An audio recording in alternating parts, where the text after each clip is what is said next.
प्रदेश में अवैध खनन रोकने के लिए लागू होगा सर्विलांस सिस्टम। अब mining, digital transportation surveillance system से लैस होंगे 40 चेक गेट लोकेशन। मुख्य सचिव राधा रतूड़ी ने सर्विलांस सिस्टम के प्रस्ताव को दी मंजूरी।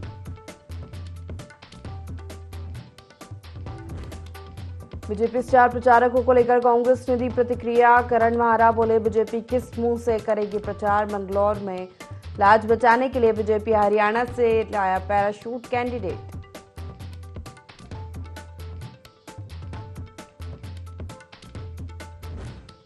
चारधाम यात्रा में उमड़ा श्रद्धालुओं का सैलाब। अब तक 25 लाख यात्रियों ने किए चारों धामों के दर्शन। केदारनाथ धाम में 9 लाख से अधिक भक्तों ने किए दर्शन।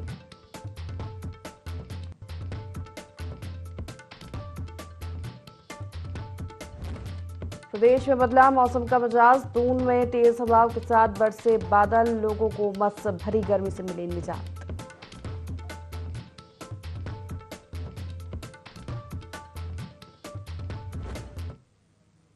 नमस्कार, बहुत स्वागत है आपका देवभूमि लाइव देख रहे हैं आप। मैं हूं आपके साथ प्रशिता शर्मा। बुलेटिन की शुरुआत करते हैं। केंद्र सरकार में मंत्री बनने के बाद पहली बार लोहाघाट पहुंचे मंत्री अजय टम्टा का भाजपा कार्यकर्ताओं ने स्वागत अभिनंदन किया। भाजपा कार्यकर्ताओं ने मानेश्वर में ढोल नगाड़ों फूल मालाओं के साथ जोरदार स्वागत किया। अजय टम्टा ने क्षेत्रीय जनता का आभार जताया। उन्होंने बताया कि ऑल वेदर रोड की आदि कैलाश तक पहुंचा दिया गया है, जिसका लाभ देश की जनता को मिल रहा है। प्रधानमंत्री मोदी के आदि कैलाश यात्रा के बाद बड़ी संख्या में पर्यटक यहां पहुंच रहे हैं।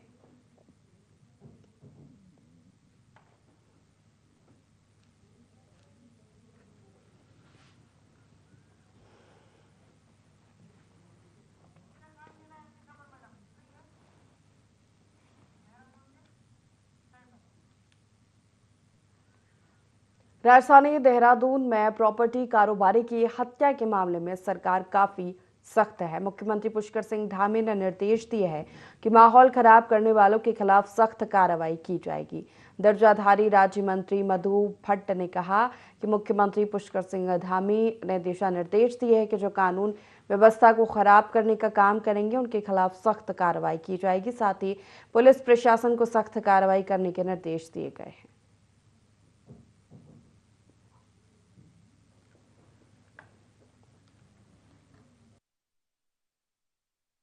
माननीय मुख्यमंत्री श्री पुष्कर सिंह धामी जी ने सख्त जो भी दोषी पाया जाएगा, दोषियों के खिलाफ जो है सख्त कार्रवाई करने के दिशा निर्देश जारी किए हैं। और किसी भी प्रकार से कानूनी अव्यवस्था कहीं भी अगर किसी प्रकार की कोई अव्यवस्था पाई गई तो दोषियों को सख्त से सख्त दंड करने की जो कार्रवाई वो की जाएगी। अभी आपने देखा होगा हाल ही में जिस प्रकार की घटना हुई है, माननीय मुख्यमंत्री धामी जी ने सख्त एक्शन इसमें लिया है और तुरंत ही उस पर कार्रवाई होते हुए दोषी जो है वो पकड़े गए हैं और उनके खिलाफ जो है कड़ी कानूनी कार्रवाई की जा रही है। उत्तराखंड में राजनीतिक दलों ने बद्रीनाथ और मंगलोर विधानसभा सीट पर उपचुनाव की तैयारियां शुरू कर दी है। पार्टी इस चुनाव को जीतने में कोई कसर नहीं छोड़ना चाहती। कांग्रेस में बैठकों का दौर शुरू हो चुका है। प्रदेश अध्यक्ष करण महारा ने प्रदेश कांग्रेस कार्यालय में पार्टी के पदाधिकारी के साथ बैठक की और चुनाव को लेकर रणनीति बनाई गई।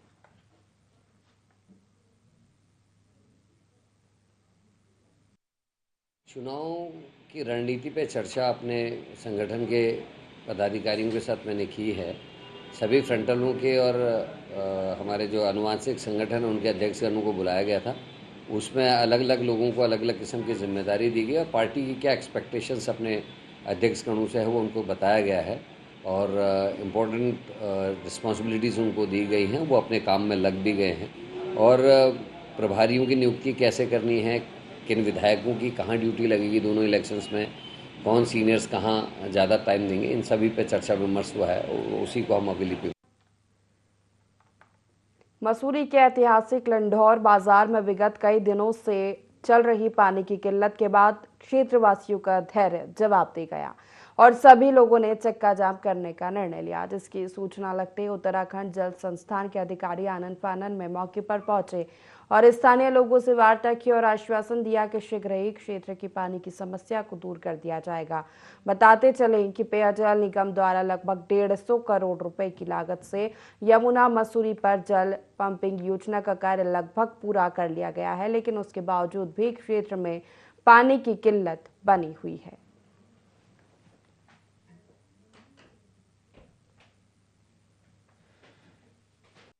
पेयजल की योजना इतनी बड़ी थी, 150 करोड़ की पेयजल योजना थी, पर हमारा लंडौर फिर भी विकसित रहता है इस पेयजल से। वैसे इस पेयजल से मेरा कुछ संबंध, मैं ये कहता हूँ पेयजल हमारे तक पहुँची ही नहीं अभी तक, मैं तो ये समझता हूँ। लेकिन ये मुद्दा जो आज उठा है, ये मैंने उठाया था। मेरे घर में 7 दिन से पानी नहीं आ रहा था, तो यहाँ पर इलेक्शन साहब भी आए और हमारे रावत जी भी आए यही, तो इनसे वार्तालाप हुई। इन्होंने कहा कि यहाँ पर प्रेशर कम है। मैंने कहा प्रेशर कम है तो ऊपर आपका टैंक है, आप एक साइड में एक टैंक और क्यों नहीं बनाते? इन्होंने कहा हमारा प्रपोजल दे रखा है सर्व ऑफ इंडिया को, और प्रपोजल कब पूरा होगा ये पता नहीं मुझे। तो है वो यहाँ पे जमुना का पानी भी आ रहा है, लेकिन उसके बाद भी जो है लगातार लोगों की शिकायतें बनी हुई है। क्या कुछ शिकायतें आज थी और किस प्रकार का समाधान का आश्वासन दिया गया है? लंडौर आज क्षेत्रवासियों ने यहाँ पर एक बैठक रखी थी, तो हम लोगों ने साइट पर जाके उसका निराकरण करने की कोशिश करी है। उनके द्वारा यहाँ पर कम पानी आने की शिकायत, लो प्रेशर में पानी आने की शिकायत की गई, तथा उनके द्वारा ये बोला गया कि रैंडम पानी की टाइमिंग भी सही नहीं है। तो हमने उनको भरोसा दिया है कि अभी हम उनको 2 टाइम सप्लाई देंगे और प्रेशर में सब। प्रदेश की धामी सरकार द्वारा स्वास्थ्य व्यवस्थाओं को दुरुस्त करने का काम किया जा रहा है। खासकर प्रदेश सरकार उत्तराखंड के ग्रामीण और सुदूरवर्ती क्षेत्रों के चिकित्सालयों में चिकित्सा सुविधा को बेहतर बनाने का काम कर रही है। राज्य स्तरीय राष्ट्रीय ग्रामीण स्वास्थ्य एवं अनुश्रवण परिषद उपाध्यक्ष सुरेश भट्ट ने जानकारी देते हुए बताया कि प्रदेश सरकार उत्तराखंड के चिकित्सालयों की व्यवस्थाओं को दुरुस्त करने का काम कर रही है और आगामी दिनों में उत्तराखंड के कई हॉस्पिटल्स को अपग्रेड करने का काम किया जाएगा। उन्होंने कहा कि स्वास्थ्य विभाग में जो पद रिक्त पड़े हुए थे उन्हें भरने का काम किया जा रहा है और हमारा लक्ष्य है कि सुदूर ग्रामीण क्षेत्रों में बैठे लोगों को बेहतर स्वास्थ्य सुविधा प्रदान की जाए। उत्तराखंड के प्रत्येक नागरिक को उत्तम स्वास्थ्य सेवाएं उपलब्ध हों और त्वरित गति से उपलब्ध हों, सुलभता से उपलब्ध हों, इसके लिए लगातार प्रयास कर रही है। जहां लगातार स्वास्थ्य की जो सुविधाएं हैं उनका विस्तार किया जा रहा है और पिछले विगत दिनों में जो भी ऐसे हमारे रिक्त पद थे स्वास्थ्य के क्षेत्र में, विशेषकर नर्सिंग के और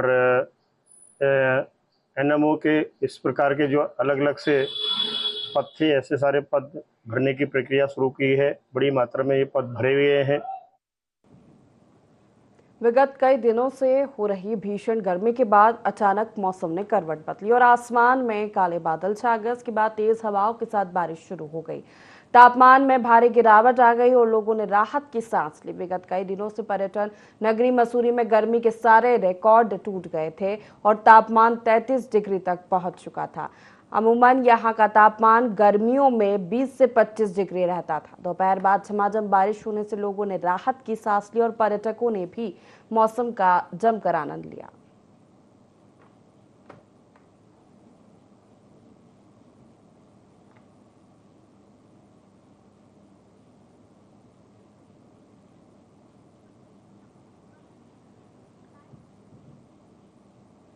जोशीमठ में बारिश होने से मौसम बदल गया है, जिससे मौसम में ठंडक खुल गई है। ठंडी हवाओं के साथ हल्की बारिश की बौछारों ने नगरवासियों को चिलचिलाती गर्मी से निजात दिलाई। तो वहीं दूसरी ओर जंगलों में दावानल के साथ गर्मी की दोहरी मार से परेशान होकर बारिश का इंतजार कर रहे हैं।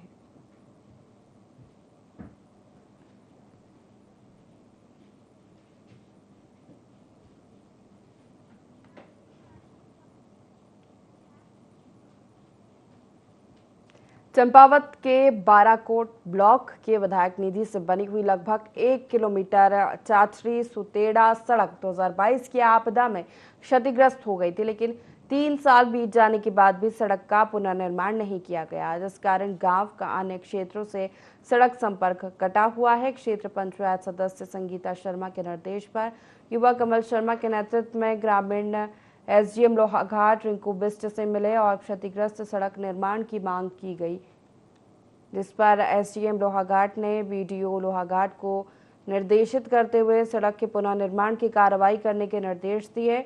वहीं क्षेत्र पंचायत सदस्य संगीता शर्मा और ग्रामीणों ने कहा, साल 2022 की आपदा में सड़क का एक हिस्सा टूट गया था, जिसकी सूचना प्रशासन को दी गई थी।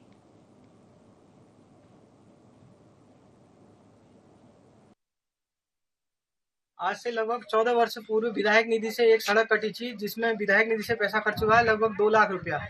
तो हमारी सड़क आपदा में टूटी, पिछली आपदा में, तो आज तक नहीं बन पाई। जहां सरकार क्या कहते हैं 2024 की आशंकित आपदा को लेकर तैयारियां में जुटी है। मुख्यमंत्री जी वहां वो देख रहे हैं कि जो 24 में आपदा आएगी उसके लिए तैयारी करो, तो हमारी 2022 की आपदा में अभी सड़क नहीं बन पाई है। तत्कालीन जो एसडीएम थे उनने मौका मुआयना किया तथा सड़क को जल्द से जल्द सुचारू करने का आश्वासन हमें दिया, लेकिन 3 वर्ष पूर्व हो चुके हैं आज पूर्ण, लेकिन आज तक हमारी सड़क नहीं खुली, जबकि हमारी सड़क में सरकार का पैसा लगा हुआ है और हमें क्या कहते हैं मुख्य धारा से जोड़ा जाए, अन्यथा हमें शिफ्ट किया जाए। चाचुटी से सुतेरा में जो 2011 में विधायक निधि से रोड कटी है, उस रोड में वीडियो साहब को बता दिया गया है कि इस रोड में अगर कहीं पर कोई अवरोध है तो उसको शीघ्रातिशीघ्र पूर्ण करें, और अगर किसी भी व्यक्ति या व्यक्ति के समूह के द्वारा उसमें विरोध किया जा रहा है तो उसके खिलाफ प्राथमिकी दर्ज कराएं। और जहां लॉ एंड ऑर्डर इशू खड़ा होता है तो वहाँ पे हमारा जो प्रशासन है, इसमें तहसीलदार साहब होंगे, तो वो भी वहाँ मजिस्ट्रेट के रूप में तैनात किए जाए।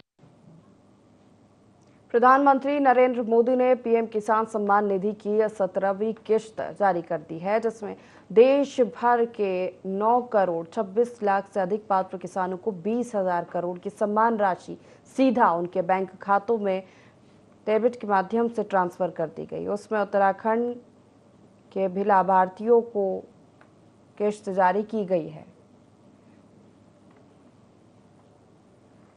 तीसरी बार प्रधानमंत्री पद की शपथ लेने के बाद पहली कैबिनेट में जो सबसे पहले फैसला लिया वो किसान सम्मान निधि को जारी करने का लिया। 9 करोड़ 26 लाख किसानों को 20,000 करोड़ से अधिक धनराशि डायरेक्ट डीबीटी के माध्यम से उनके खातों में ट्रांसफर प्रधानमंत्री जी के कार्यक्रमों द्वारा हुई। हमारे प्रदेश में भी 7,71,000 से अधिक किसानों के खातों में सीधा 166 करोड़ रुपए की धनराशि उनके खातों में ट्रांसफर हुई। हरिद्वार के कनखल थाना क्षेत्र के पंजनहेड़ी गांव में सर्राफा कारोबारी की दुकान में लूट के इरादे से घुसे 2 नकाबपोश बदमाशों ने कारोबारी पर तमंचे की बट से हमला कर दिया। इसके बाद दोनों बदमाश अपने तीसरे साथी के साथ बाइक पर बैठकर फरार हो गए। घटना की जानकारी मिलते ही पुलिस ने आरोपियों की तलाश शुरू कर दी है। सीओ सिटी जूही मनराल ने बताया कि पुलिस ने घायल सर्राफा कारोबारी को उपचार के लिए जिला अस्पताल में भर्ती कराया है। साथ ही सीसीटीवी कैमरे खंगालते हुए बदमाशों की तलाश शुरू कर दी है। में आपके जगजीतपुर चौकीरा का क्षेत्र है, वहाँ पे सुनार की दुकान में 3 मास्क युवकों द्वारा लूट का प्रयास हुआ है और इसमें हमारी टीम्स लगी हुई हैं कैमरे में उनको ट्रैक करने के लिए। फॉरवर्ड ट्रैकिंग, बैकवर्ड ट्रैकिंग चल रही है और इसमें एसओजी हमारी लोकल पुलिस की टीम और एसओजी की टीम सब लगे हुए हैं और पुलिस में जल्दी हमारे सामने आएंगे और उनको हम लोग पकड़वाएंगे। हरिद्वार की पहचान दान पुण्य को लेकर है। ये एक धर्मनगरी और बड़ी संख्या में श्रद्धालु जहां पहुंचते हैं, लेकिन इस धर्मनगरी को एक यूट्यूबर प्रतिबंधित क्षेत्र में घूम कर लोगों को बियर बांट रहा है। इतना ही नहीं, युवक ने एक वीडियो अपने इंस्टाग्राम अकाउंट पर भी डाल दिया है। इंस्टाग्राम पर वायरल हो रही इस वीडियो पर तीर्थ पुरोहितों में खासा नाराजगी देखने को मिल रही है। वीडियो पर अपनी प्रतिक्रिया देते हुए तीर्थ पुरोहित समाज और श्री गंगा सभा के पुरोहित उज्जवल पंडित ने अपना बयान जारी कर कहा, सोशल मीडिया पर अपने यूजर्स और लाइक कमेंट बढ़ाने के चक्कर में अंकुर चौधरी नाम का युवक धर्म नगरी हरिद्वार की मर्यादा के साथ खिलवाड़ कर रहा है और कनखल जैसे पवित्र क्षेत्र में लोगों को बियर के लिए आमंत्रित कर रहा है। उसके खिलाफ कड़ी कार्रवाई की जानी चाहिए। जिस प्रकार से अंकुर चौधरी नाम का यह युवा गली गली घूमकर हरिद्वार की मर्यादा को चुनौती देते हुए, हरिद्वार वासियों को चुनौती देते हुए, हरिद्वार पुलिस को चुनौती देते हुए जिस प्रकार से हरिद्वार की मर्यादाओं को तार तार कर रहा है, खुलेआम मोटरसाइकिल पर घूम कर ये बियर का गिफ्ट बांट रहा है, केवल और केवल अपनी सोशल मीडिया की फैन फॉलोइंग बढ़ाने के लिए। इस पर बड़ी कार्रवाई की आशा पुलिस से करते हैं। हरिद्वार निवासी ऐसे लोगों का संज्ञान लेकर उनको सबक सिखाने का भी काम करेंगे। विधानसभा चुनाव को लेकर भाजपा ने बड़ा दावा किया है। भाजपा प्रदेश प्रवक्ता विपिन कैंथोला का कहना है कि दोनों विधानसभाओं के उपचुनाव में भाजपा ऐतिहासिक मतों के साथ में जीत हासिल करेगी। साथ ही कहा कि भाजपा का संगठन काफी मजबूत है, उससे भाजपा प्रत्याशियों को ऐतिहासिक जीत मिलेगी। भाजपा लोकसभा चुनाव के नतीजे से काफी उत्साहित है। विपिन कैंथोला ने कहा कि कांग्रेस पार्टी केवल बेबुनियाद बयान देती है, जमीनी स्तर पर कांग्रेस पार्टी का कोई भी संगठन नहीं है।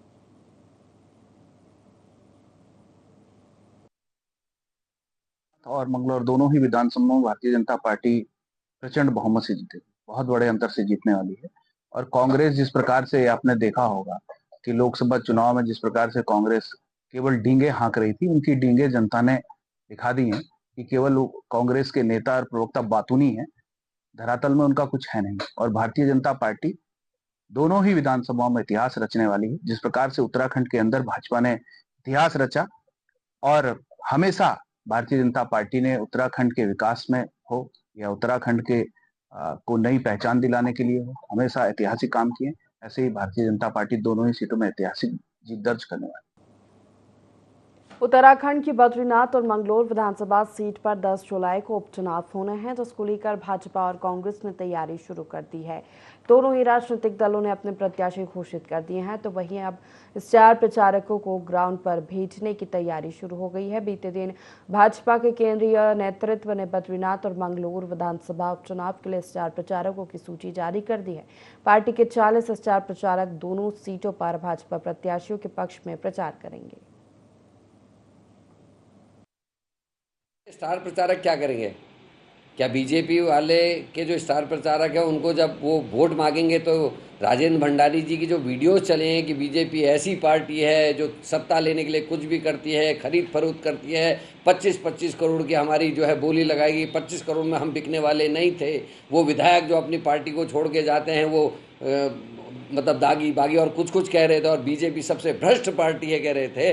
आज उसी आदमी के फेवर में जब स्टार प्रचारक भाषण देंगे तो उनके पांव कांपेंगे। और दूसरा जो लेके आए हैं वो हरियाणा का आदमी है, हरियाणा में ज्वाइन करना चाह रहा था लोक दल का आदमी, उसको हरियाणा के बीजेपी संगठन ने ज्वाइन नहीं करने दिया, तो गौतम ने अपनी जबान पूरी करने के लिए उनको उत्तराखंड लाके पैरासूट से बैठाया है। तो स्टार प्रचारक करेंगे क्या? ये जब कांग्रेस और अन्य दल उनसे प्रश्न पूछेंगे तो बीजेपी के पास जवाब नहीं होगा।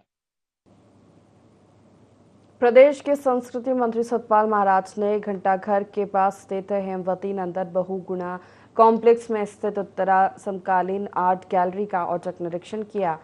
उसकी उचित देखरेख न होने पर नाराजगी व्यक्त की। संस्कृति मंत्री सतपाल महाराज ने संस्कृति विभाग के सचिव हरिचंद्र सेमवाल और संस्कृति निदेशक बीना भट्ट को स्पष्ट निर्देश दिए कि उत्तरा आर्ट गैलरी में साफ सफाई का प्रबंध करने के साथ साथ धरोहरों का संरक्षण किया जाए। पूर्व में भी उनके द्वारा आर्ट गैलरी को व्यवस्थित करने के निर्देश दिए गए थे, लेकिन अभी तक उसमें कोई प्रगति दिखाई नहीं दे रही। इसलिए तत्काल प्रभाव से आर्ट गैलरी का समुचित संरक्षण कर व्यवस्थाओं को दुरुस्त किया जाए। महाराज ने कहा कि उत्तरा आर्ट गैलरी का उद्देश्य उत्तराखंड के चित्रकारों को उनकी प्रतिभा का प्रदर्शन करने के लिए एक मंच देना है। आर्ट गैलरी जो है, ये आर्ट म्यूजियम जो है, इसमें हम आए हुए हैं और यहाँ पर काफ़ी चीज़ें रखी हुई हैं जो हमारे सुरेंद्रपाल जोशी जी ने यहाँ डेडिकेट किए हैं।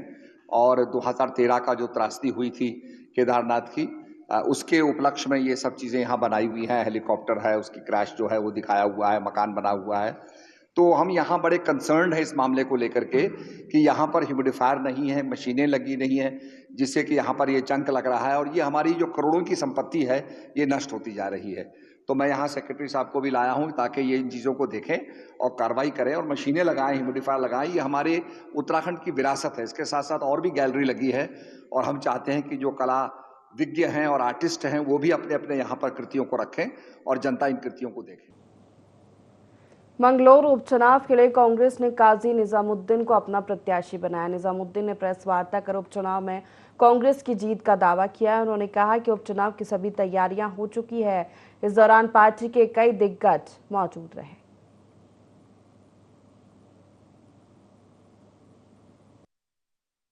कांग्रेस पार्टी ने मुझे चुनाव लड़ने के लिए यहाँ जिम्मेदारी दी है। मैं कांग्रेस पार्टी का, अपनी तमाम लीडरशिप का मैं आभार व्यक्त करता हूँ। और ये उपचुनाव दो विचारधाराओं के बीच में है। एक विचारधारा जिसका प्रतिनिधित्व मोदी जी करते हैं, जिसमें 2-3 औद्योगिक घरानों के लिए काम करते हैं, और एक विचारधारा का प्रतिनिधित्व राहुल गांधी जी करते हैं, जो किसान की, मजदूर की, गरीब की, युवाओं की, बेरोजगारी की, महंगाई की बात करते हैं।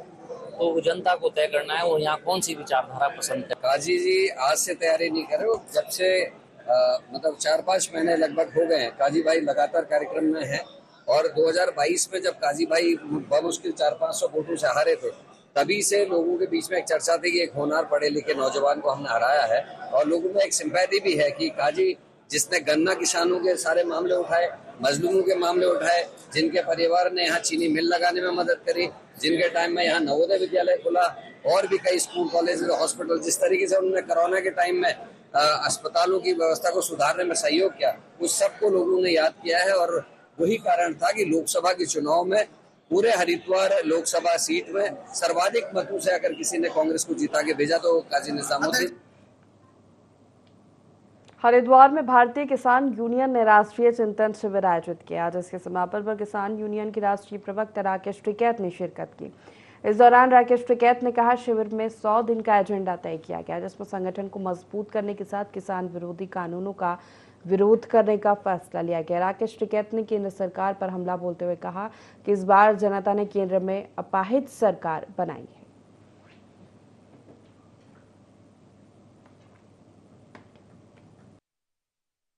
जो व्यवस्थाएं सरकार जिस तरह से कानून लेकर आ रही है उसका विरोध करना, अगर गलत तो लेकर आती है। नई सरकार बनी, उससे बातचीत करने का भी टारगेट रखा। 100 दिन के एजेंडे में एसकेएम की मीटिंग होगी, उसमें ये एजेंडे रखे जाएंगे। सरकार से अगर आंदोलन करना भी होगा तो आंदोलन वहां पे होगा। हरिद्वार में प्रॉपर्टी डीलर की हत्या के आरोपी को गिरफ्तार करने के लिए जिले भर में चेकिंग अभियान चलाया गया, जहां बहादुराबाद पुलिस और बदमाशों के बीच मुठभेड़ और फायरिंग हुई। फिलहाल पुलिस ने दोनों बदमाशों को गिरफ्तार कर लिया है। जवाबी कार्रवाई में दोनों बदमाश के पैर में गोली लगी, जिसके बाद उन्हें अस्पताल में भर्ती कराया गया।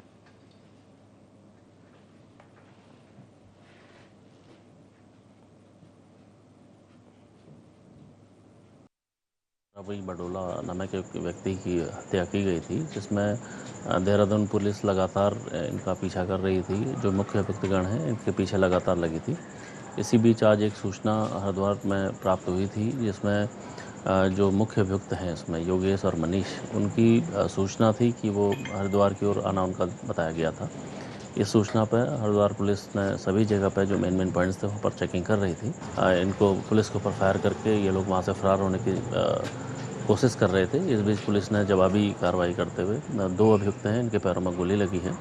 इनको तत्काल हॉस्पिटल लाया गया है और जल्दी ही इनको हम लोग न्यायिक अभिरक्षा में, देहरादून पुलिस भी यहाँ पर आई है, उनको सुपुर्द करेंगे। कुमाऊं कमिश्नर दीपक रावत सपरिवार लोहाघाट पहुंचे, जहां पहुंचने पर जिला स्तरीय अधिकारियों ने उनका जोरदार स्वागत किया। झील में पर्यटकों की भारी भीड़ को देखते हुए कमिश्नर रावत काफी खुश नजर आए। इस दौरान कमिश्नर ने पर्यटकों के साथ अनुभव साझा किए। इस दौरान पर्यटकों में कमिश्नर के साथ सेल्फी खींचने की होड़ मची रही। कमिश्नर रावत ने कहा, जल्द झील को विकसित करने और पर्यटकों के मनोरंजन सुविधा के लिए कई कार्य किए जाएंगे। लोगों ने मुझे बताया था, तब तो इनफैक्ट कोलीडेक झील नई नई भी डेवलप हुई थी। अब मैं देख रहा हूँ कि इतना अच्छा फुटफॉल है और काफ़ी दूर से लोग यहाँ पे आ रहे हैं। कुछ मूलभूत सुविधाओं की यहाँ पे आवश्यकता है, जो डिमांड आपकी जायज़ है, जिसमें से एक टॉयलेट है। फिलहाल तो हमने मोबाइल टॉयलेट रखा हुआ है, लेकिन एक परमानेंट टॉयलेट यहाँ पे और एक शेड जिसमें कि कोई रुक सके, बारिश में आने जाने में शेड में बह सके। और एक बहुत अच्छी डिमांड आप लोगों ने बताई, अगर कोई ग्लास ब्रिज हम यहाँ पे बना सकते हैं तो बहुत अच्छा आकर्षण इसके लिए होगा। और ये साइट इसी तरीके से डेवलप करे, आसपास का कारोबार और बढ़े। हमारी जो होम स्टेज भी यहाँ पे चलने चाहिए, आपके माध्यम से उनको प्रेरित करना चाहूँगा। इतने लोग आ रहे हैं, होम स्टेज यहाँ पे हम डेवलप करेंगे, रजिस्ट्रेशन करवाएंगे टूरिज्म डिपार्टमेंट में, तो बहुत अच्छा रोजगार यहाँ पे सबको मिलेगा। तो मैंने सबसे बड़ी समस्या रखी यहाँ पे टॉयलेट बाथरूम की। यहाँ पे हमारे पास दिल्ली, बरेली, मुंबई सब जगह से पर्यटक आ रहे हैं, तो उनके लिए सबसे मूलभूत समस्या है, उनके हमारे वॉशरूम नहीं है और पेयजल की समस्या रखी है। तीसरी मैंने रखी है सबसे बड़ी समस्या यात्री सेट की। एक सेट बहुत ज़रूरी है, क्योंकि इतनी गर्मी हो रही है, धूप इतनी तेज़ हो रही है, यात्री तो आ रहे हैं लेकिन उनके रुकने के लिए, बैठने के लिए जगह नहीं है। और एक और समस्या रखी मैंने, जो सबसे बड़ी समस्या हमारी, जो हमारे। इसी के साथ देवभूमि लाइव में फिलहाल इतना ही। लगातार खबरों के लिए देखते रहिए IND24। नमस्कार।